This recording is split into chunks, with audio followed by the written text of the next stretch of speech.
في هذا الموضوع عشت 15 عاما أفكر، وكتبت هذا الكتاب سورة الكهف، منهجيات في الإصلاح والتغيير قبل الثورات والربيع العربي.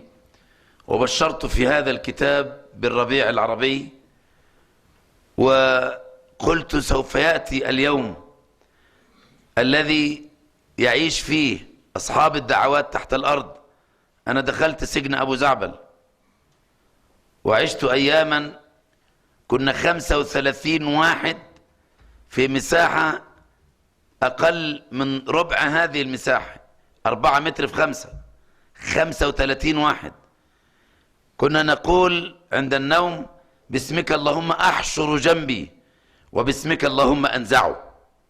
عندما تنام لا تجد مكانا تنام فيه. فالحمد لله الآن نحن على رأس وزارة الأوقاف، نحن ندير 250 ألف مسجد في مصر. الآن نحن ندير، هذا جانب واحد مما نديره الآن. يعني كنا في السجون المعتقلات ممنوعين أن نقول كلمة صغيرة في مسجد. نحن الآن الذين نعين الأئمة، ونحن الذين نوجه الأئمة، هذا إمام هنا وهذا يخطب هنا، هذا لا يخطب هنا. هذا كله في زمن متقارب جدا، ما كنا في عالم الشهادة نتصوره، لكن الله قدره. فنحن نريد أن نؤمن بهذا قبل أن يقع حتى يقع. Ben hem Sure Kehf'nin gepini kıldım. Şu Sure Kehf'ninki ayetlerini, mezmununu mülahize kılıp ben 15 yıl oylandım dedi. 15 yıl şunu mülahize kıldım.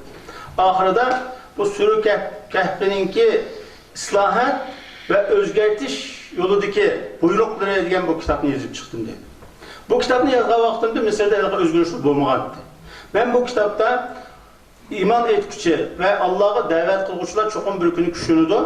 Ve ular davetlerini resmi halda, aşkarı halda elip baralaydı. Elip baralış gerek. Bunun dışında umut arzu buluş gerek. Mısır'da şunda özgürlükler. Onun eriş gerek diyen mazmunda bu makalını yazganıydım, kitabını yazganıydım. Ben bu kitabını yazıp uzun ötmeye o özgürlükler orun aldı. Başkalar benden hatta sordu deydendi. Bu kitabını sen o özgürlükü bulavatmanın mezgili yazdın mı, onun aldığı yazgan mı deydi. Onu aldığı kalbek neçe yıl aldığı yazgan. Ama şu kitapta yazganın okşaş vakayla yüz berdi. Mümin de aşında ümit arzu buluş gerek. Şu Mısır'da özgürlük bolğan dikinden boldu. Ben üzem neçe yıl turmada, 5 yıl Mısır'ın en kıyını kısa kalıdığın turmuşta 5 yıl yatkan bir adam. Biz 35 kişi 4 metrlik bir kamerada yatıptık. Kişisi uxlaydığanğa ya olmağanlığımız için bazımız uxlap, bazımız ürtüp şunda ötüzüttük kişini. İbadetin sizlere degende aşında üzemden mahallesinde üzem saldığım mescitte içki kız gap qilish hakkım yoktu. Mana hazır ben Mısır'ın aşo bütün Mısır'daki mescitlerine başvurduğum İslam dini başkarmasının ki başlık oldum. Ben 250 bin mescidinin imamını başvurmaya hazır. Ve şunun okşaş nurgun turmada yatqılı yerim yok. Hazır neticede üyembay yatqılı adam yok. Muşunda bir ahval payda oldu. Demek bu ben ötep ketken bir dadamdan, çoğdalarından hikayesini sözlep bir atmayayım ben size. Muşu bineçinin işi de göz aldığımda boğan, üzem yaşayan vakale. نريد أن نعيش أيضا مع سورة يوسف.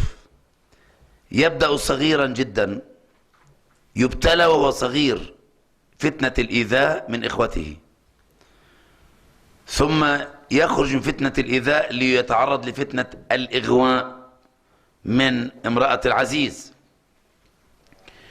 ثم يتعرض لفتنة الإيذاء من القصر كله والنظام في مصر، ثم يتعرض لفتنة أن البلد تحتاجه وهي التي سجنته، ومع ذلك يقدم لها دون أن يشترط شيئا. أعطاهم خطة تحل أزمة البلد 15 سنة مستقبلية. فلما طلبه الملك أراد أن تبرأ ساحته من أجل الرسالة التي سيحملها وليس من أجل شخصه. ثم يتعرض لفتنة أخرى أن إخوته أتوا إليه واتهموه بالسرقة، يعني آذوه صغيرا بالقتل أو محاولة القتل، وآذوه كبيرا باتهامه بالسرقة وهو في موضع السلطة، فيمسك نفسه ولا يفعل إلا أن يقول بل أنتم شر مكانا والله أعلم بما تصفون. ثم في النهاية سيدنا يعقوب بعد أكثر من 40 عاما يقول لأولاده يا بني اذهبوا فتحسسوا من يوسف وأخيه ولا تيأسوا من روح الله إنه لا ييأس من روح الله إلا القوم الكافرون. فيذهبون فيلقون يوسف ويحسن استقبالهم، قالوا إنك لأنت يوسف؟ قال أنا يوسف وهذا أخي قد من الله علينا. السبب إنه من يتقي ويصبر، عاملان مهمان، يتقي ويصبر، فإن الله لا يضيع أجر المحسنين. أنا أقول هذه الكلمة، لاحظوا كل قصة بعد أصحاب الكهف إن الذين آمنوا وعملوا الصالحات إن لا نضيع أجر من أحسن عملا. قصة سيدنا يوسف إنه من يتقي ويصبر فإن الله لا يضيع أجر المحسنين. أنت تعمل لله، كتب لك الأجر عند الله في عالم الغيب، لماذا تريد أن ترى أثرك في عالم الشهادة بعينك؟ الله يسمع ويرى، الله يأجرك، الله قد ثبت عنده الأجر. في النهاية ورفع أبويه على العرش وخروا له سجدا وقال يا أبت هذا تأويل رؤياي من قبل قد جعلها ربي حقا وقد أحسن بي إذ أخرجني من السجن وجاء بكم من البدو من بعد أن نزغ الشيطان بيني وبين إخوتي إن ربي لطيف لما يشاء إنه هو العليم الحكيم. رب قد أتيتني من العلم، لا، من الملك وعلمتني، علم وملك.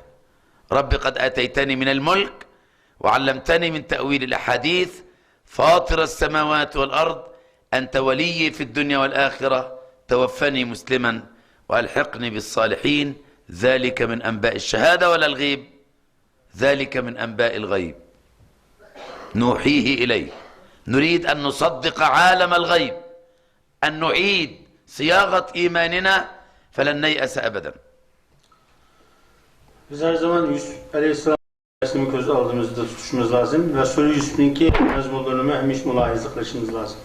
Sure Yusuf Aleyhisselam'ın hayatını mülahize kılgan olsak, küçük vaxtıda bitqalar tarafından şunca yeklendi, koduk etildi, setildi, sel yoğunu qanday oğurluq bilen töhmet kılındı. Ama Yusuf Aleyhisselam hemmini sever kıldı. Mısır'a keltirildi, kul halatı setildi, kulluk neçe yıl işleşke razı buldu. Üzünün hucayını boğan ayal günaha çağırısı kabul kılmadı. Turmuğu kirişini günah kılışını yaxşı köyde. Şu severcanlıkların neticesinde mi girişti? Hem ilim girişti, hem hakimiyet girişti, hem ahırda dadısı, anısı şunu şunca kök düşmanlık kılgan büyük kalır, şunu secde kılgan haletke geldi. Şundan vakit oldu. Demek, şu hakimiyetke, şu kalbige, şu ilimge, şu mal mülkke erişiş için neçe yıl sever kılışık doğru geldi. Fakat ümitsizlenmedi. Şu Yusuf Aleyhisselam'ın hayatımı bizge çok ümit bağışlayalım lazım. لا احنا نوديكم التحرير. Sizler de şu tahrir meydanı kapırıcı kalayımız hazır değil. تكبير تكبير.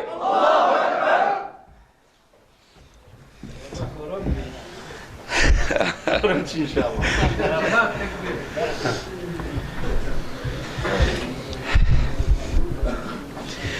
الأمر الثاني قوة المنهج الذي لا يتغير. İkinci mühim neyse bu şu biz tüzgen plan programınınki özgermezlik. Sabit duruşlar. ذهبت إلى ولاية كانساس سيتي ميزوري وقابلت العالم الكبير جدا اسمه جيفري لانج. أسلم هذا الرجل عالم الرياضيات وأحد أكبر 5 في العالم في علم الرياضيات. سألته لماذا أسلمت؟ قال لو نظرت إلى حال المسلمين ما أسلمت أبدا، ولكني قرأت القرآن، وأنا أقول لكم إن آية واحدة في القرآن أقوى من كل ما تملكه أمريكا وأوروبا وروسيا والصين واليابان واستراليا والعالم كله. آية واحدة. قلت له هذه في آية في القرآن، لو أنزلنا هذا القرآن على جبل لرأيته خاشعا متصدعا من خشية الله. وتلك الأمثال نضربها للناس لعلهم يتفكرون. أنا أعتذر إلى الله من كل أخ يقرأ أو يحفظ كتاب الله ثم لا يوقن أن عنده أفضل وأقوى ما يوجد على وجه الأرض، وأننا بالقرآن نستطيع أن نقود العالم كله، وأننا نتغلب بكتاب الله وبهدي رسول الله على كل أباطيل العالم. أليس القرآن هو الحق؟ وبالحق أنزلناه وبالحق نزل. فماذا يقول الله عن هذا الحق؟ اسمعوا الآية جيدا، لكن أرجوكم اسمعوها بقلوبكم ليس فقط بعقولكم. قل إن ربي يقذف بالحق علام الغيوب. انظر إلى كلمة يقذف، فيها قلقلة، يعني هذا سيحدث مع قلاقل. قل إن ربي يقذف بالحق علام الغيوب، بل نقذف بالحق على الباطل فيدمغه، يعني ليس فقط يهزمه يعني يذيبه، فيدمغه ويهينه. ولكم الويل مما تصفون. في عالم الشهادة طبعا الله يقول قل جاء الحق وزهق الباطل. ما معنى زهق الباطل؟ الباطل تعب خلاص، ما قدر يفعل شيء.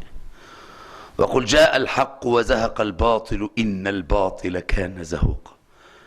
هذا كتابنا ينطق عليكم بالحق، أفييأس من يقرأ القرآن بقلبه وعقله؟ لا يمكن أبدا. Ben Amerika'nınki bir yılda bir neçe yıl doğandım. Şu vakti da bir şu tenterbiyeci bir kişininki Müslüman boğunu gördüm dedi. Meğer hesap aleminin matematik aleminin Müslüman boğallığını görgendin ki o adamdan ben sordum dedi. Ne için Müslüman oldun? Sen o kişi Kur'an'da şunda bir ayet varken şu ayet bütün dünyadaki her neresinin güçlükken bunun için ben Müslüman oldum. Eğer ben hazırki Müslümanların ahvalı qaraydıgan bolsam, Müslümanların ahvalını körsem, ben herkes Müslüman boğum yok. Ama ayet bana şunda tesir kıldı dedi. O ayet kalsa ayet dese, eğer biz Kur'an-ı Kerim'ne bir tağının üstüne düşürgen bolsak, bu tağ irip ketken buladı ve onu ağırlayacak. Okup şu ayetinin mezmununu mülahize kılgan şu matematik alimi şunun təsirində Müslüman boğan dedi. Eğer biz Allah'ın kudreti aşı boyunca mülahize kıldığan bolsak, təhlil kıldığan bolsak, Kur'an'ı kalbi bilen, aklı bilen emez, kalbi de düşünüp durup təhlil kılgan kişi herkes ümitsizlik duç gelmeydi. Çünkü Kur'an'da aşında köp ayet var ki Allah Teala mesela biz hak ne? Batın, hak bilen batını yulup alımız dedi. Hak geldi, batıl yok oldu değil. Batıl aslında yoktu. Yani batılın mevcut buluşun mümkün, mevcut bulup duruşun mümkün emez hakkının aldıda. Yani bu ayetlerin hemenimiz mülahize kalbimizle, sadece aklımızla emez, kalbimizle mülahize kıldığan bolsak, bizlik ümitsizlikten duruşu mümkün emez. Kur'an'ı kalbiyle mülahize kılgan her kanday kişide ümitsizlikten buluşu mümkün emez. Ümitsizlik bulap durup Kur'an'ı okuyan kişi için ben Allah Teala'dan özür dilemeliydim. Demişka, çünkü bu Kur'an'ı düşünmeyi okuyan hesabını olur.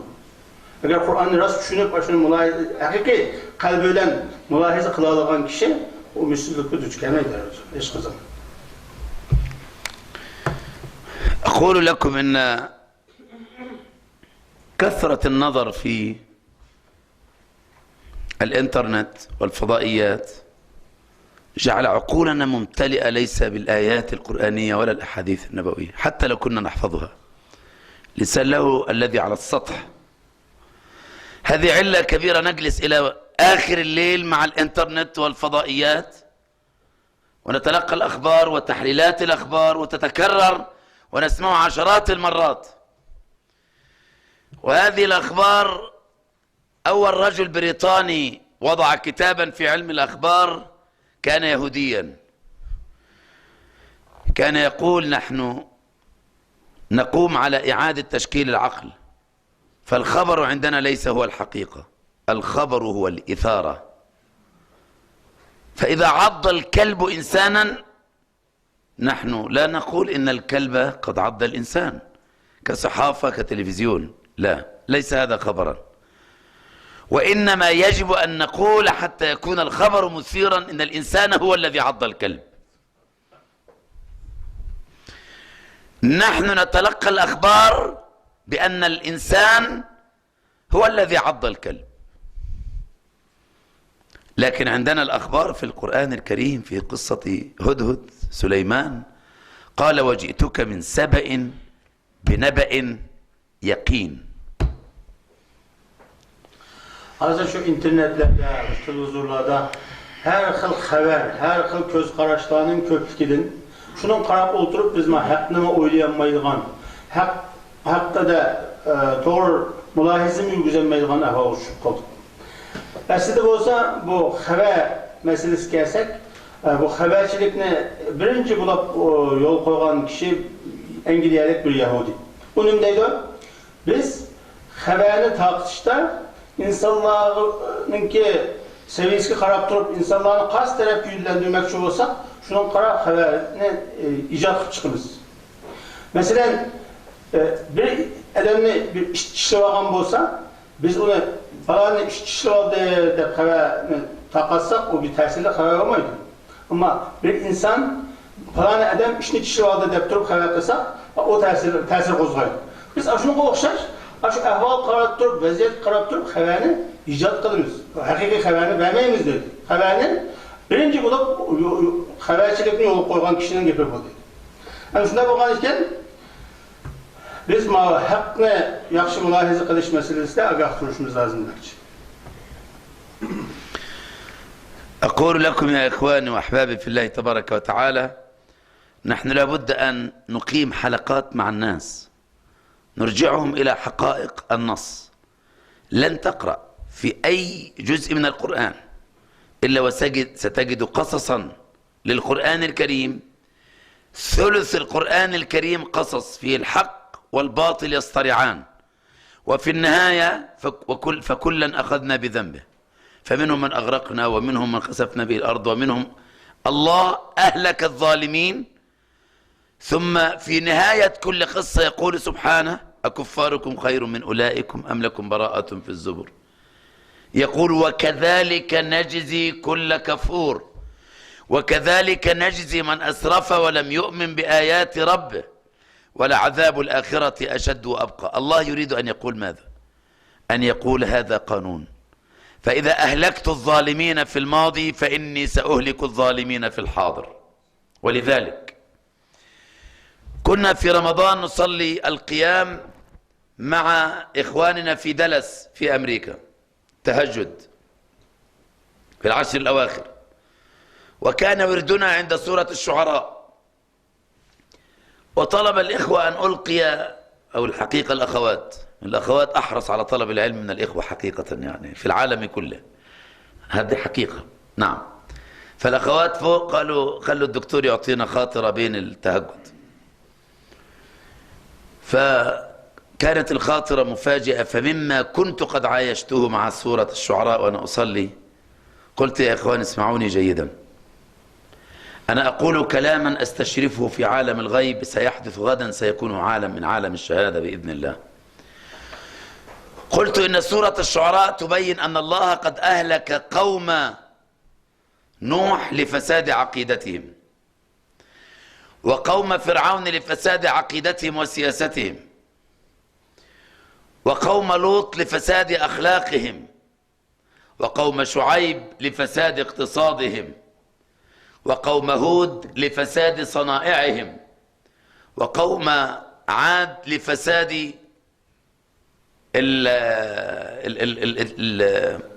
التماثيل عالم المعمار، يعني استعملوا المعمار استعمالا خاطئا. فكيف إذا اجتمعت هذه المفاسد كلها في أمريكا؟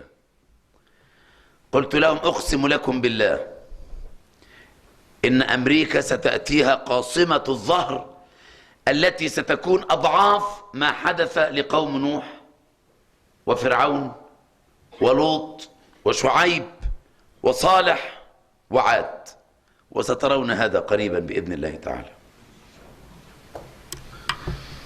Ben şu Amerika'da teheccüd Ramazan'da da teheccüd namazı okuş ve teravih namazı okuşun bir yer yazıldık. Şu teheccüd o attırısında söz kıpasında şu ayakı yığılan ayallah menden taraf kıldı. Çünkü ayallah Müslüman ayallah bu ilimli köprek yerleşine kalaydı Allah şula bu bir hareket. Şu söz kıpasın diyendeki ben şöyle sözler şu Kur'an'daki sürü şu aranın tercümesini kılıp şunun mezmunu hakkında sözleş bilen birge ilgili Allah Teala şu kavim Nuh Aleyhisselam'ın ki kavmini suğa garip kılgan. Çünkü ula 900 neçe yıl Nuh Aleyhisselam davet kılsa davet kabul kılmay Müslüman boğulunmagan diken onu suda garip kılıvattı. Firavun'u garip kıldı. Çünkü Musa Aleyhisselam'a düşmanlık kılıp çekidin aşkallık için, yüzüne Allah ilan kılgallık için. Lut Aleyhisselam'ın kavmine erle bilen lavat kılgallık için helak kıldı. Selamun Aleyküm. Şuayb Aleyhisselam'ın kavmine israfçılık yüzüstün kıldı. Hud Aleyhisselam'ın kavmine sanaatten yaman yolu kirip kılgallık için kıldı. Şuna okşaş her bir kavmindeki ilgili ötken zalim milletlerini şularınki kılgan hatalıkların sebebinden helak kıldı Allah Teala. Hem de biz eğer Amerika'nınki hazırki ahvalı qaraydigan bolsak, bu yerda şu ilgili zalim milletlerde bo'lgan bütün ayıp noksanlar hemmesi mevcut Amerika'da. İqtisadi taraftan israfçılık, o Lut Aleyhisselam'ın kavmiga o'xshash davat qiladigan ish, har qanday fasodchilik, har qanday eski ish bo'lsa, hemmesi Amerika'da mevcut. Bakken Allah Teala yani çokum hemme zalimni helak qilganga o'xshash çokum zalim helak qildi dedik ve o helaket uzun ötmey Amerika'da her xil daval kuruluşlarga sebepçi oldu. Hazır mı? Neçen xil kıyınçılıklarga duş kelyapti. Hem Allah Teala ilgili şunda zalim milletlerini yok kılalıgan iken, helak kılıverdigan iken, hazırki bizning zamanimizdeki o zalimlarni şunda yok kılalaydı. Yok kılışga qadir. في سنة 1986 حدث أمران. أمر في روسيا في أمريكا. في روسيا كانوا يتباهون في العالم أنهم يملكون قوة نووية لا يمكن أبدا أن تقاوم ومحكمة لا تتسرب. فطلع تشيرنوبل هدم كل شيء. في نفس السنة أمريكا عملت مركبة فضاء ضخمة جدا كبيرة جدا سموها تشالنج، التحدي، تماما مثل تايتانيك. قال صانعها رئيس الهيئة الصناعية لتايتانيك قال إن هذه السفينة لا يقدر عليها أحد حتى الله. فأبحرت وسط احتفالية ضخمة جدا وخاضت عباب البحر، فجمد الله الماء في قاع البحر فشق الجليد السفينة نصفين. مكوك الفضاء تشالنج طلع 7 ثواني ثم تحطم، وخسارة تزيد على 100 مليار دولار للأشخاص وللمركبة. ولم تعرف أمريكا إلى الآن قطعة واحدة من هذه السفينة ولا قطعة عظم للخمسة أو السبعة اللي كانوا موجودين في مركبة الفضاء. نريد أن نعتبر، نريد أن نقول إن لهذا الكون ربا. سقط الاتحاد السوفيتي سقوطا مزريا يوم 26/12/1992 سقط الاتحاد السوفيتي، وكان القوة الأولى عسكريا في العالم كله. سقط لأنه قام على ما يجب أن يسقط به، لا إله والحياة مادة. سقط الاتحاد السوفيتي وستسقط أمريكا. سقط الاتحاد السوفيتي لإلحاده وستسقط أمريكا لكفرها بالله ولظلمها الرهيب للناس في العالم.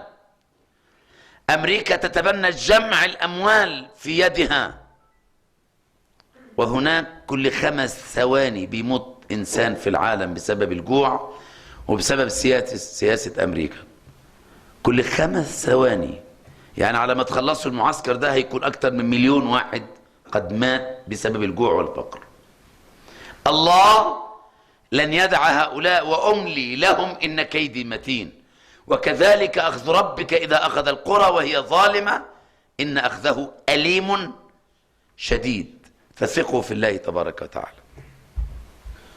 Şu ötken eserde çoğun iki vaka yüz verdi. Ondan haber oluşu mümkün. Birincisi Sovyet İttifakı.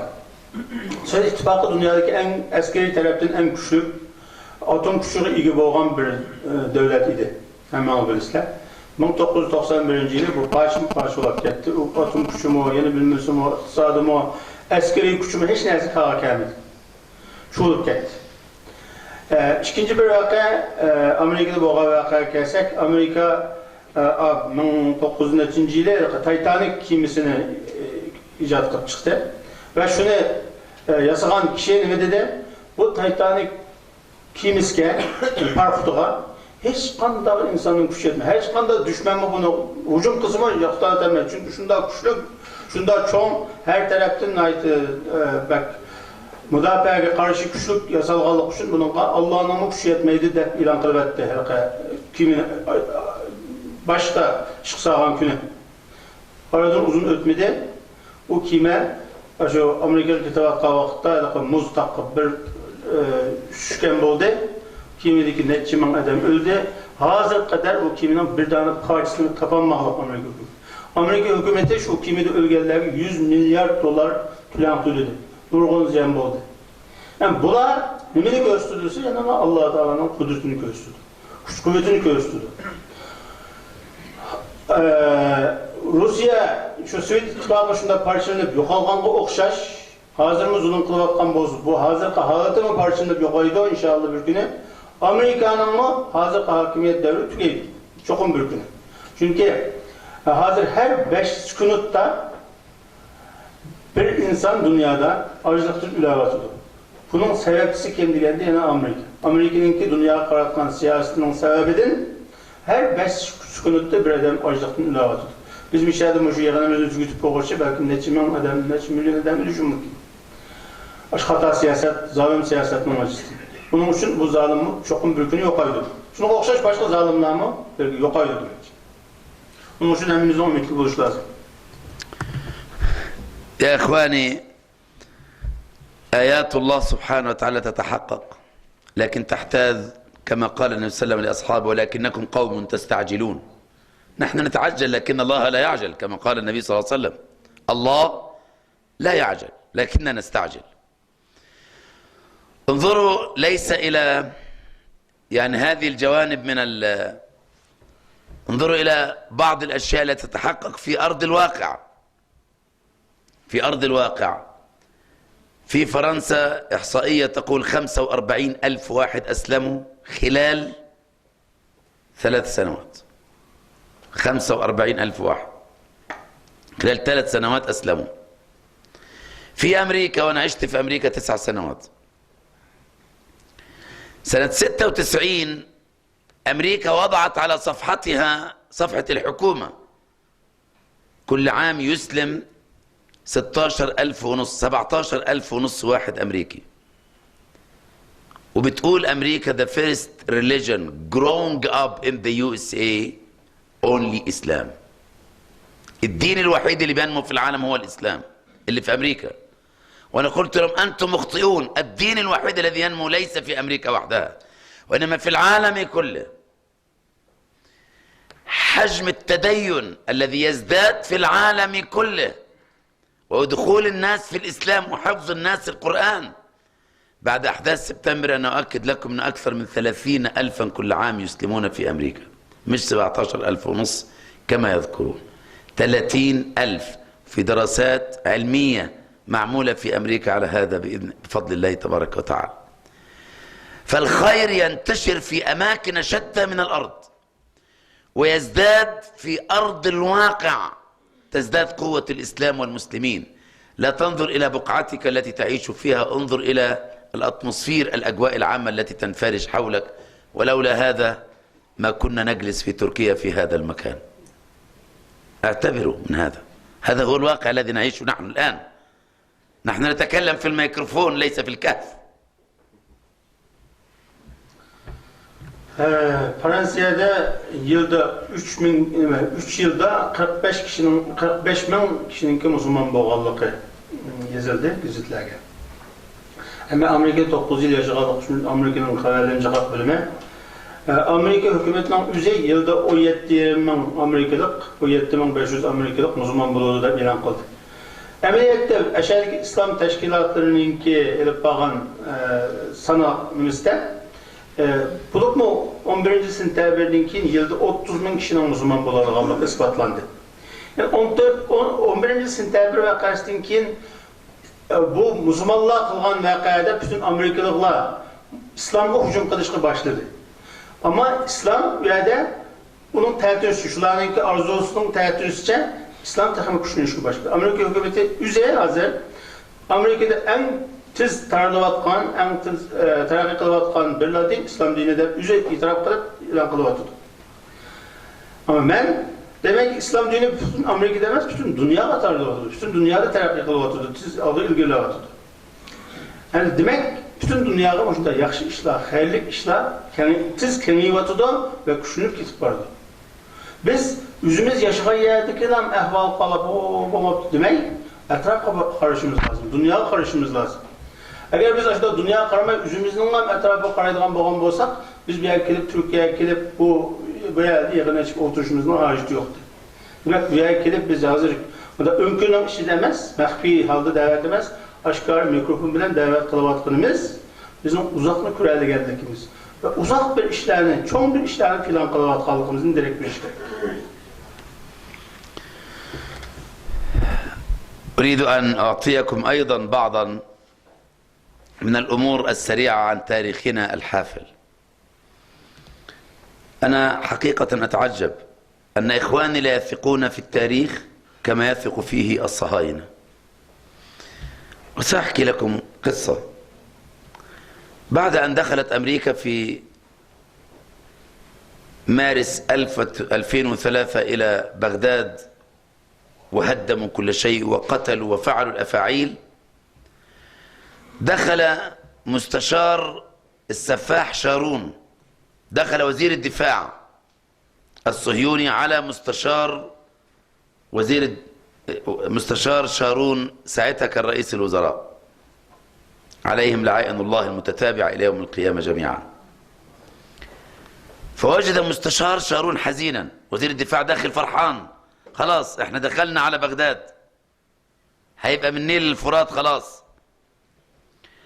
فإذا بالرجل مستشار شارون ويقرأ العربية جيدا، حوله كتب وهو حزين جدا. قال ما هذا الذي حولك؟ قال حولي كتب التاريخ. قال إن هولاكو جاء من الصين واكتسح منطقة الشرق كلها، وصل إلى العراق وقتل 2 مليون، ورمى التراث العربي كله في ظهر النهر دجلة والفرات. 2 مليون قتلوا بالحجر وبالسيف. قال له كان هذا سنة 656 هجرية. لكن لم يمض عامان، سنتين بس، حتى كانت كتائب عز الدين سيف الدين قطز مع العز بن عبد السلام من مصر تتحرك فتقتل هولاكو، ويدخل المغول في الإسلام، وتعود الأرض مرة ثانية للإسلام والمسلمين. قال هذه أمة ولود تعيد بسرعة إعادة بناء نفسها. ثم قال له أتعرف لماذا؟ لأنه ما يزال فيهم القرآن يذكرهم ويحيي ما مات وما حاول البعض أن يصرفه عنهم. فتأتي آيات القرآن لكي تكتسح كل هذا الفساد وهذا الباطل وهذا قال إن القرآن معهم وهم يستطيعون به أن يعيدوا أنفسهم بأسرع ما يمكن. هذا كلام من؟ رجل يهودي. فماذا تظنون بالله تبارك وتعالى؟ Irak'ta uğraşılan vaxtda 1900-cü ildə İsrail'ninki müdafiə ministri nəhayət xuşal olub. Nümenin qışqa İsrail'nin baş ministerinin məsləhətçinin qışqı kirdi. Xoş xəbər bəqdi. O Amerika əskərləri hazır Bağdaddan yapılıbdı. Hem yakın arada muşa arqalıq biz Ərəb dövlətlərinə, şu Mısırın həmmini İsrail'dəki təbəbi dövlət qılır tədəyilğan əhval peyda olğan boldu. Dəgən, xuşal kirsə o İsrail'nin baş ministerinin məsləhətçisi hiçbir şok aldı turuptu. Lakin sen kuşal olmadığını onun için kuşal degende ki kitabını görmemişim var, tarihi kitabını. Tarihte mi yazıptı degende? Bundan 300 yıl burun Mongollar Irak'a besip gelip 2 milyon kişini öldürüp etkende Mongollar Irak'ın eriş için. 2 milyon kitabını 2 milyon kişini öldürüşülen bir vakitte Irak Bağdat'taki aşı bütün İslami ait kitaplarını, jurnallarını hemmeni köydürüp yok etken. Ama 2 yıl kinlan Mısır'ın bir kişi çıkıp ismini unutup aldım. Seyfeddin Kudus diyen kişi riyasetçiliği de bir koşun çıkıp o Bağdat'ını edip o Mongolların başlıklarında hemmini Müslüman kılıp hemmini İslam'da aylandırıp etkende bu vakane okup İsrail'ninki baş ministerinin məsləhətçisi bu Müslümanlar da hazır mı? Acında kuş kuvvet tutsa. Şu vaxtıda 2 milyon adamını öldürüp hakimiyetke çıkan Mongol'u Müslüman kılıp etkende tutsa bu. Hem de hazır biz o Irak'a girdik de koş oğlumuz ile bunlar üzerine kayıtı tirildirüş, kayıtının əsliyi kiliveleşkin ait usta. Çünkü bunlar dedi Kur'an bağı, bunlar yol başçılık kıldılar. Bunda ehval Türk ne kadar biz kuşa olaymayız diyendi. Demek biz Müslümanlar, baş Yahudiler işlengende, tarih işlenmemizde, tarih işlendiğen bolsak, biz çok ümitsiz olmaydık. Çünkü tarihimizde her kıl müşünün okşulan mevcutçuluk vakalar yüz belge. Bunun için bizim ilham edişimiz lazım. حرك أوربان الثاني في فرنسا وهو بابا الكنائس في أوروبا كلها، حرك 1,000,000 إنسان في هذا الوقت القرن الخامس الهجري لكي يقتلوا المسلمين والمسيحيين في القدس وفلسطين. وصل من هذه الحملة لأن البعض احتل في الطريق واستوطن 300,000. قتلوا في أول يوم 70,000، هدموا المساجد والكنائس. لكن ماذا حدث؟ إن الله قيض لهذه الأمة سيف نور الدين محمود، عماد الدين زنكي، صلاح الدين الأيوبي، فوحد مصر والشام، وكانت موقعة حطين التي قضت على الحملة الصليبية تماما. والتاريخ سيعيد نفسه وسنحرر الأسرى والأقصى والقدس وفلسطين قريبا بإذن الله تعالى. Hem de yeni şu 5.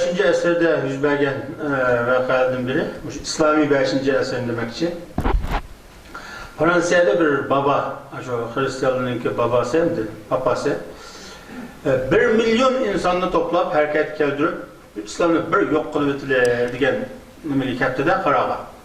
Şundan Fransiya ətrafındakı məscidlərini yıxıb, Müslümanlarını öldürüb, 70,000 adamını öldürüb bulab bir gün içində. İslam'ın izni fakat yok atmak için. Ama aradan uzun ötmeyle Nuruddin Mahmud, Salahuddin Eyyubi degan o'xshash kishilar chiqdi. Hristiyanның izini İslam dünyasında yoktu etti. Uzun ötmeyle. Bu bir tarihi vakalar. Hristiyanlar bizni yok etmek istedi, biz yok ettik. Şunun o'xshash tariximizde burada mucizelik vakalarına ait olan. سأحكي لكم وقائع سريعة جدا. رئيس وزراء تونس الآن كان مسجونا سجنا انفراديا 15 عاما، سجن انفرادي. Hazırki vaqtni qisqa uchun qisqa gap qilmoqchi bo'lsak, hozirgi Tunisiyaning hozirgi raisi 15 yil turmada yotgan bir odam, G'annouchi degan kishi. ليس الغنوشي، أنا بتكلم عن رئيس الوزراء الآن. Hozirgi Tunisiyaning baş ministri 15 yil turmada yotgan kishi. الدكتور مرسي دخل السجن 4 مرات، وعندما قامت الثورة كانوا قد أودعوه مع مجموعة السجن حتى لا يكون له تأثير على الثورة. Misr'ninki hozirgi raisi Mursimi 4 qatim turmaga kelgan aqoqida. Siyosiy ishlar. سجن أخونا إسماعيل هنية وهو الآن رئيس وزراء، وكان مجرد مدرس للغة العربية والتربية الإسلامية في قطاع غزة. Hozirgi Falastinninki baş ministri İsmail Haniye degan kishi normal odatdagi bir arab tili o'rgatgan muallimdi. Turmaga kelgandan chiqdi. Hozir Falastinning baş ministri bo'lib o'tiribdi. تقريبا كل وزراء غزة الآن، كل وزراء فلسطين اللي هم موجودين في غزة كلهم إما دخل السجن مع السلطة أو مع الصهاينة وفترات كبيرة جدا. G'azzadagi hozirgi mas'ullarning ko'plari, bular ministerlarning hammasi necha qatimdan turmaga kelgan, turmada yotgan kishilar. الحرب على غزة في 2008-2009 كان العالم كله مع الكيان الصهيوني بما فيه العرب. مصر كانت تدرب 3000 جندي ليدخلوا بقيادة دحلان، 8000. والأردن كانت تدرب 3000 ليدخلوا بقيادة عباس من جهة الضفة. والسعودية كانت ستغطي عملية الإعمار، هذا اتفاق. ودخل الصهاينة على قوم محاصرين منذ 4 سنوات قبلها حصارا شديدا جدا، فنصرهم الله تبارك وتعالى على هؤلاء الصهاينة، ولم يحققوا واحدة من 3. انهم ياخذوا شاليط ينهوا حكم حماس ان هم يوقفوا الصواريخ، لم يحققوا واحدة من 3، وهزمهم الله تبارك وتعالى وهم ضعاف امام هذه. ليس نصرا على الكيان الصهيوني، هذا انتصار على امريكا واوروبا وروسيا والعالم كله الذي يمدهم بكل الوان الدعم المادي والسلاح. 2008'deki bu Gazze bilen Filistinlikler bilen İsrail'e oturuşluk uğraşık kelsekmendi. Şu vaxtıda 2008-2009 oturuşluk uğraşta dünyadaki bütün devletler İsrail'den bir gözüdür. Hatta Arap devletleri mi? Mısır olsun, Saudi olsun, başka Arap devletler hepsi İsrail tarafı öttü. İsrail'den bir götürdü. İsrail'in kılını doğra, Filistinlik'in kılını hata yaptı. Hatta maddi taraftan yardım birleşti. Mısır mı 8000 asker terbiyle İsrail'e güzmekçi oldu. Filistinlikler'e karşı. Saudi Arabistan şu uruş cereyanında yakılgan binanın hemen yakıp kaydını sepirdiğen oldu. Amerika olsun, Avrupa olsun hepsi İsrail'den bir gözüdü. Ama yine de galibaklanmadı. Filistinlikler galibak oldu. Bu galibinin arkasında kim var? Allah Teala var. İsrail'e 3 tane gayını oturup koyup uruş başladı. 3 tane hiçbiri erişemedi. Her taraftan mağlup oldu. Bu İsrail'in mağlubiyeti emezdi. Dünyadaki hakkının galibak oluşu ve batının mağlup oluşuydu bu. أختم بهذه القصة. أخي في السلطة، أخي فلسطيني كان عامل عملية في الكيان الصهيوني واخد 3000 سنة، وأخي ثاني كان عامل عملية واخد 1500 سنة.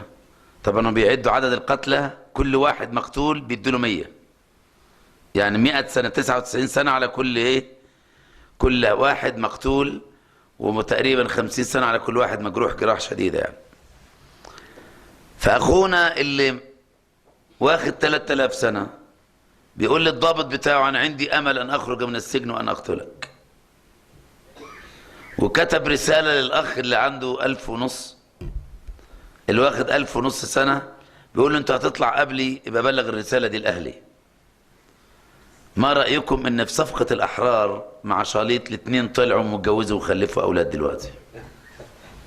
Yana bir hikaye kısa bilen hakiki ameliyatı boğan kısa bilen sözümünü ahırlaştırma. Palestin şu İsrail'in turmuş yetiratkan iki Palestinlik. Yani adette İsrail kanununda bir adamni öldürgen kişiye 100 yıllık hüküm kıldıkken de İsrail hükümeti kanununda. Yani bir Palestinlik'e 3000 yıl hüküm kılınıptı. 3000 yıl turmuş yetiş hüküm kılınılık bir adamda. 3000 yıl hüküm kılınanın manisi her 100 yıl bir adam olsa 30 adamni öldürgen de 3000 yıl oldu derdi. Adem 30 İsrail'in öldürgenlik için 3000 yıllık hüküm kılınılık, ülkesizlik. Yeni birisi 1050 yıllık ülkesizlikti. 3000 yıllık ülkesizliğin adam İsraillik bir generalga ben turmadan çıkmaya bir seni öldürme diyen dedi. Anladık 3000 yıllık ülkesizliğin adam da 1050 yıl ülkesizliğin sen akşam benden baldır çıkıp gidip kalsan 1050 yıl oğallık için. Ailemge ben salam mevzuzub koyasan diyen. Ama İsrail'in kimki özgür işlerde her ikisi turmadan koyup verildi. Ular turmadan çıkıp ağ digenini kılgan buluşu mümkün onu demedi. Ama her ikisi öğlendi, onun balları var, zırnayet hatırcam yaşadı. Demek 3000 yıl öyküsülük boğan, 1050 yıl öyküsülük boğan adamlarımın turmadan çıkıp yine balı tepip, aile kurup yürüvatı. Demek bunu bizge ümit arzu bağışkışı lazım. أرجو أن يكون عندنا الأمل قبل العمل. Onun için bizde emelden ilgili, yani bir işini kılıştan burun ümit buluş lazım. أرجو أن نتضلع به تمتلئ كل ذرة من ذراتنا بالحماس والأمل. Bizimki şu bütün tumullarımız, hücrelerimiz ümit arzu bilen tolap geçişi lazım. أرجو أن نكون مثل النافورة في بث الأمل في الناس، ليست حنفية صغيرة، نافورة كبيرة. Patlap çıkan o okşaş emez mi dayalı? Pontandan patlap su çıkan baykagan su okşaş oluşumuz lazım. Patlağa teyye oğan. Pontan okşaş oluş kalışımız lazım. جزاكم الله خيرا. Allah razı olsun. يبقى العمل في المحاضرة الثانية. Hem de ikinci dersimiz bizim emel, yani iş kılış hakkında oldu. Hazır emel hakkında oldu. Arzu ümit hakkında oldu. Hem de ikinci dersimiz biraz demağın dinkin iş kılış hakkında oldu. Vaktini talim tuttu. تفضل. جزاك الله خير. بارك الله فيكم. وفق الله الذي يحفظك. الله يرضى عليك يا أخي الكريم. ويوفقك. أكرمكم الله. ربنا يزيدك من فضله. تسلم تسلم والله، ربنا يرضى عليك. جزاك الله خير. أهلا وسهلا. السعودية من الأخوان. أهلا وسهلا دكتور عبد الغني، ربنا يرضى عليك ويبارك. أخوه دكتور عبد القادر طاش اللي توفى. سهلا. قبل الختام كان هناك سؤالين من الإخوة. أول هذا لهذين السؤالين بخصوص المظاهرات.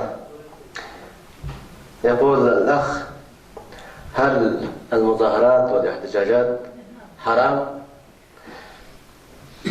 في الإسلام أم المظاهرات والاحتجاجات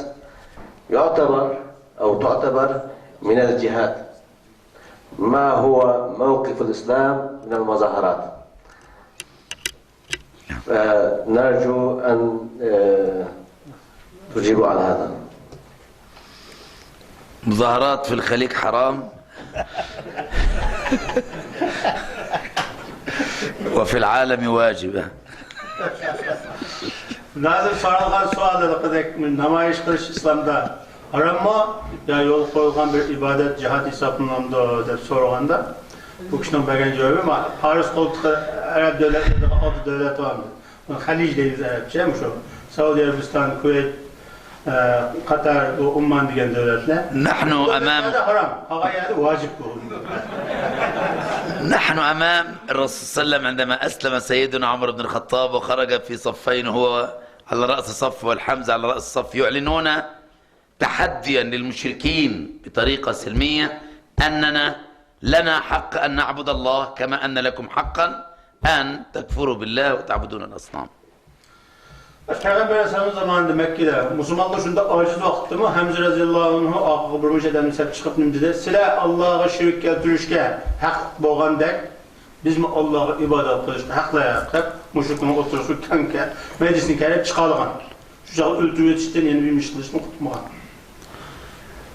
نحن نقول إن الوسائل السلمية للتعبير عن الرأي سواء كانت بمقالات بمظاهرات وما إلى ذلك هذه لا حرج فيها على الإطلاق، وفي بعض الأوقات تكون واجبة لإثبات حق أمام حقوق ضائعة كثيرة جدا، فهذه لا حرج فيها، وقد تجب أحيانا لإسقاط يعني حاكم ظالم لإحقاق حق مهضوم في أي مكان.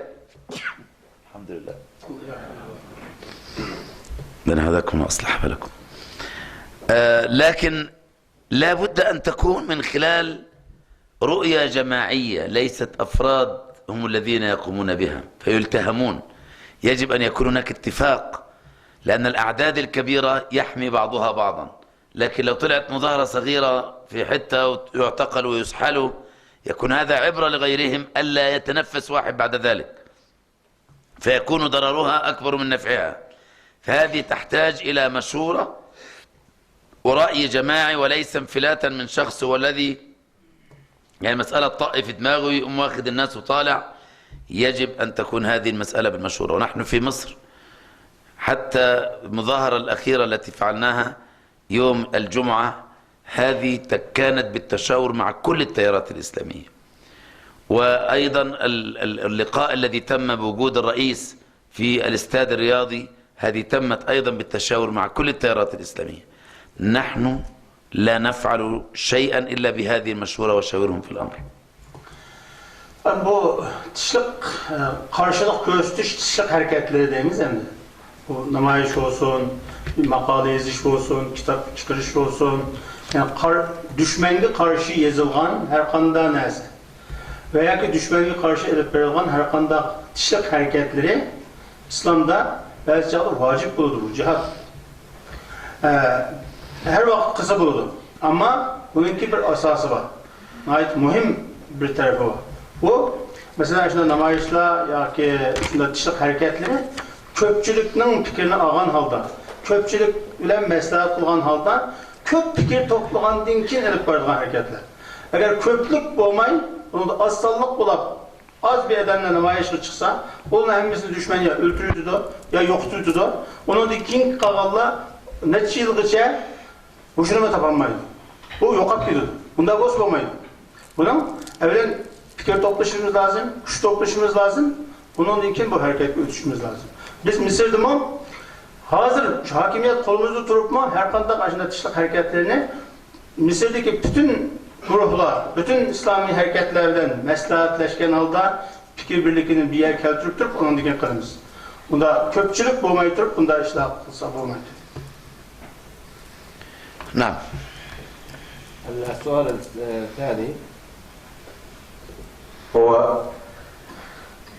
تكلمتم عن روسيا وأمريكا وكيف سقطت الاتحاد السوفيتي وتنبأتم أو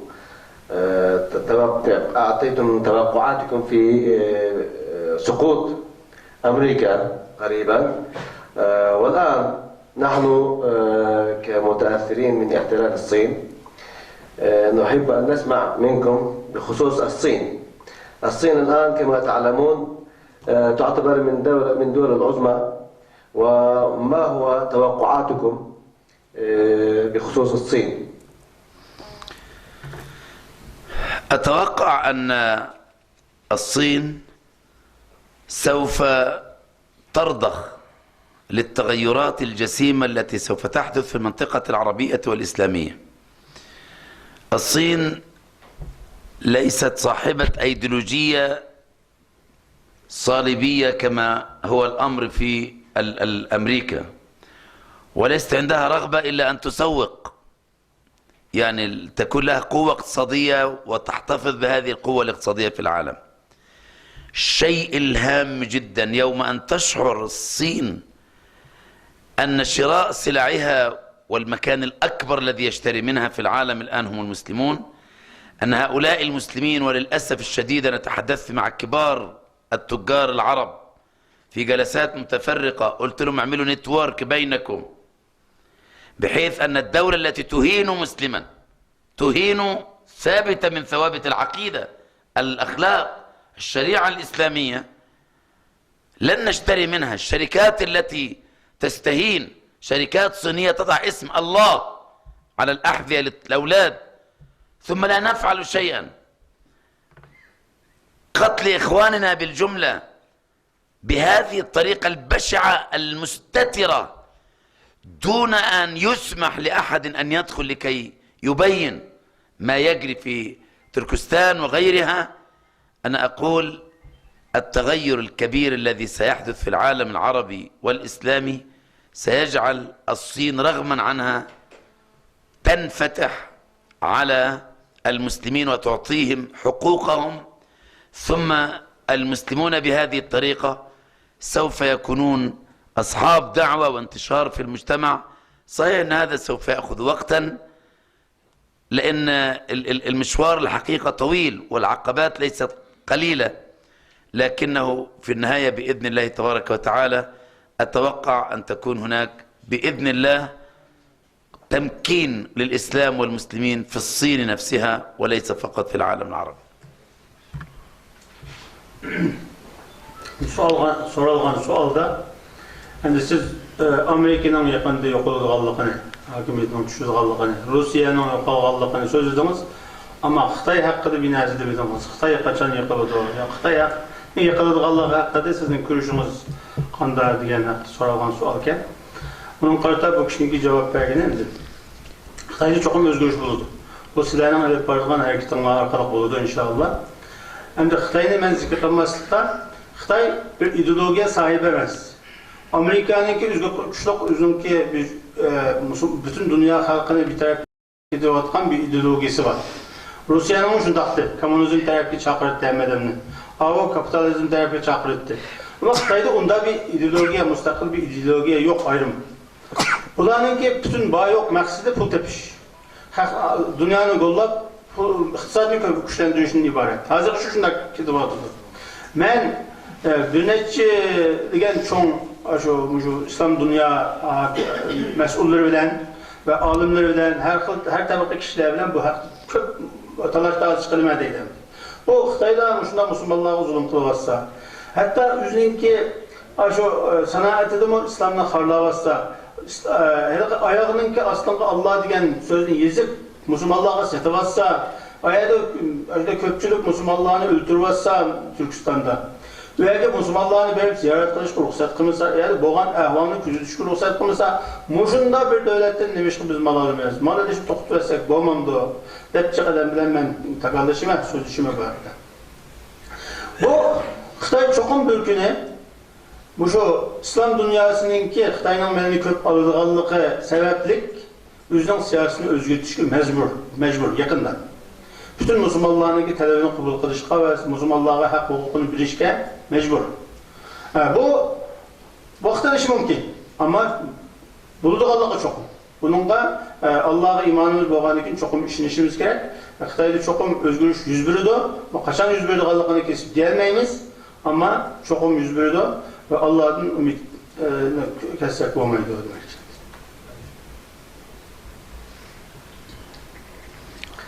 Sual amaylı başka, ahirki sual şu olsun.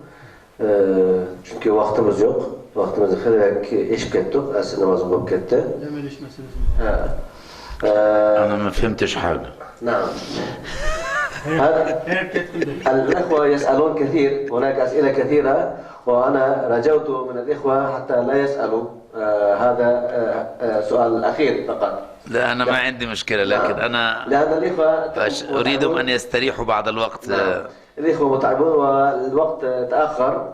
نحن تعدينا الوقت المحدد ونسأل هذا السؤال وننتهي إن شاء الله. يقول الله تعالى: ولن يجعل الله على المؤمنين للكافرين سبيلا. نرى في هذا الزمان العكس، خاصة في تركستان الشرقية المحتلة من قبل المعتدي الصيني. الله يقول أنه لن يجعل للكافرين على المؤمنين سبيلا، ولكن مسلمو تركستان يضطهد من قبل الصين منذ الاحتلال. فما هو السبب؟ وكيف نربط بين الآية والواقع؟ هذه الآية الكريمة نزلت على النبي صلى الله عليه وسلم، وعاش النبي صلى الله عليه وسلم في مكة المكرمة وقتا طويلا 13 عاما، وكان للكافرين على المؤمنين 1000 سبيل وسبيل. هذه الآية الله تبارك وتعالى يعطينا فيها الأمل لن يستمر هذا الوضع. العلماء يقولون ما من عام إلا وخصص، يعني أي لفظ عام له تخصيص. شرحها بآية أخرى ذكرها الشافعي في كتابه الرسالة. قال الله تعالى: الذين قال لهم الناس إن الناس قد جمعوا لكم فاخشوهم فزادهم إيمانا وقالوا حسبنا الله ونعم الوكيل. وهي تصب في نفس موضوعنا. إن الناس يبقى كل الناس، فمعقول كل الناس هيقولوا لكل الناس إن كل الناس اجتمعوا لكم فاخشوهم؟ ولا لازم يتفهم إن بعض الناس قالوا لبعض الناس إن بعض الناس؟ قال الشافعي: فقسم الناس أثلاثا، فريق من المؤمنين وفريق من الكافرين المعتدين وفريق بينهما يقول للمؤمنين إن فريق الظالمين قد جمعوا لكم فاخشوهم. يبقى كلمة الناس لا يمكن تفهم على عمومها، وإنما لا بد أن يفهم أن بعض الناس قالوا لبعض الناس إن بعض الناس قد جمعوا لكم فاخشوهم. لكن لما الخبر يذاع ويبقى الدنيا كلها، الله سبحانه وتعالى الزمن عنده ليس مثل زماننا. الله يقول: أتى أمر الله فلا تستعجلوه. طب كيف أتى ولا نستعجله؟ قد أتى. الله عندما يقول: ولن يجعل الله إذا أديتم الأمانة وقمتم بحق هذه الرسالة فلن يجعل الله للكافرين على المؤمنين سبيلا. فثقوا أن الجهد الذي تؤدونه سوف يمكن الله لكم به في الأرض، لأنه القائل: وما كان الله ليضيع إيمانكم إن الله بالناس لرؤوف رحيم. إن الذين آمنوا وعملوا الصالحات إنا لا نضيع أجر من أحسن عملا. الإمام الشيخ حسن البنا كان يقول: المؤمن عامل زي المنشار، طالع واكل ونزل واكل. أنت ما عليك إلا أنت خدت الأجر من الله من أول لحظة مشيت مع الله سبحانه وتعالى. فمن يعمل مثقال ذرة خيرا يرى ومن يعمل مثقال ذرة شرا يرى. Sorulgan sualdan da bu ayette Allah Teala kafirlerin Müslümanların üstüge güçlük kılmaydı diyen mezmundaki ayet. Hem de Müslümanların üstüge Müslümanların izdiğanğa ruhsat kılmaydı diyen mezmundaki. Endi sorulgan sualda biz Şarkı Türkistan Müslümanları şu Xitay istilası uçurgandan başlap hazır zulüm kılıp kelyapmiz. Bu zaman uzurap ketdi. Hiç yo'qaydigandek emas. Ma oyatni hozirgi bizningki hozirgi holimiz bilan qanday maslashtirib undan qanday yakun chiqaramiz degan mazmundagi savol ekan. Bu kishining uygun bergan javobi bu oyat Payg'ambar alayhisolamning Makkada vaqtida tushgan oyat. Payg'ambar alayhisolam 23 yillik payg'ambar bo'lgandan keyin 23 yil yashadi. 13 yil shu kafirning o'rtasida har xil qiyinchiliklarga duch kelgan holda yashadi. Oyatda degani bu sana bo'layotgan bu qiyinchilik, bu zulm davom qilmaydi. Bu kafirlik qo'lida sen bularning ustidan g'olib kelasan dedi. Payg'ambar alayhisalom shunda sabr qildi, oxirida g'olib keldi. Endi sizlarning masalalarga kelsak, bu bizning biz zamanını belgeleş için gün, ay, yıl sanayımız. Allah Teala'nın aldıda bu zamanın hesabı başka şey buludur. Bizimki okşmaydı zamanı. Silahımı çokun bir günü kafirinin üstünün, düşmanın üstünün galip gelirse ama kaçan buludur. Bunu uzarıp gitti dişi bulmaydı. Bir gün buludur. Biz kaçan şu Allah'a boğan imanımız bilen şu düşmana karşı hareket ötüdikemiz bizge sevap verildi. Bizge mühim boğanı Allah Teala tarafından verildiğin mükafat. Bizimki kalbi kılganlığımız üçün mükafat verilmemiz. Kalbi üçün teşkallıkımız üçün mükafat verişimiz. Bunda boğan iken kalbinin çokum bülükünün kilidi kallığı işinişimiz lazım ve kalbi üçün hareket kılışımız lazım. Bizim hareket kılganlığımız bizim nicatlığımız. Bunun için zaman uzayıp ketkenlikinin ümitsizlenmesimiz lazım. Bizge uzun sürengen zaman Allah için uzun emez. Ama çokum bir gün galbe hemen silahla buldu ve kafirler mağlup oldu inşallah. نشكر الدكتور صلاح سلطان على هذه الهدية الله يرضى عليك. التي شاحن في نفوسنا الأمل، سلاح الأمل. إن شاء الله يكون عندنا أمل وثقة بالله سبحانه وتعالى. والآن انتهت الجلسة، وإن شاء الله بعد المغرب سنجتمع في هذا المكان. Hazır yığınımız meşhede ahırlaştı. Vaktimizde o kılıcık uzun sözü ettik. Bazen şunda işler bulap kıladardı. Hazır namazga çıkımız. En üst kavette mescid-i şehirge hazırlandı. Şu yerde namazda okuyumuz. Namazdayken mümkün kadar rahat olaydı, istirahat olaydı. Oh, my Lord, my sins are like the highest mountain.